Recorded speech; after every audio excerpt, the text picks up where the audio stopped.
1 kilogram of spring water contains 66.2 mg, that's milligrams, of calcium ions.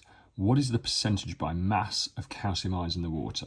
And give our answer to two significant figures. I always ask students to underline that bit because a lot of them forget it at the end, and it's just a very easy mark to drop.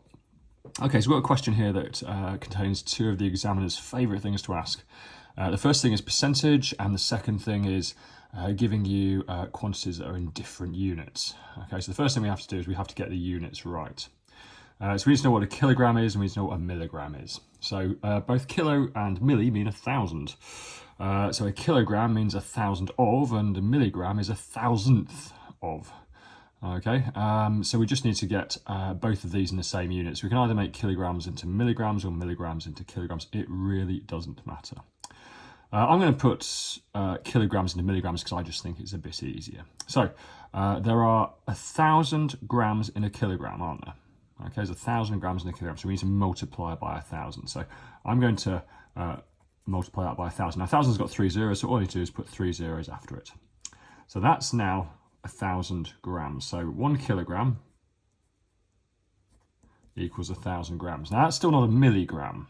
So there's 1,000 milligrams in a gram, or 1,000th of a gram is a milligram. So if I want to make this into milligrams, I need to multiply it by 1,000. So let's take the 1,000 we had a moment ago, and now let's multiply it by 1,000 again. Let's add another 3 zeros onto it. 1, 2, 3. So that's now 1,000 milligrams. So 1 kilogram equals 1,000 grams equals 1,000 milligrams. Okay, so that's my first quantity in milligrams. There's my second quantity in milligrams. So the next thing we've got to do is now do this into a percentage. Now percentage is what you've got divided by the total multiplied by 100. So we've got 66.2 milligrams. So that's going to go on the top. We're going to divide it by the total, which is the total of the spring water, and we're going to multiply it by 100. And that will give us an answer in percent. Let's get a calculator. So 66.2 divided by, it's a million, isn't it? 1,000 thousands. The million times 100 equals, okay, and we've got an answer now, 6.62 times 10 to the minus 3. So that's in standard form. You can write it in standard form. I don't see a massive issue with that. I'm not going to. I'm going to put it into normal decimals. So times 10 to the minus 3. So that's going to have 3 zeros at the start. 1, 2, 3, and now we put 662. Okay, but we could do that. We would get it wrong because if you remember, we underlined two significant figures. So 6, 2 figures.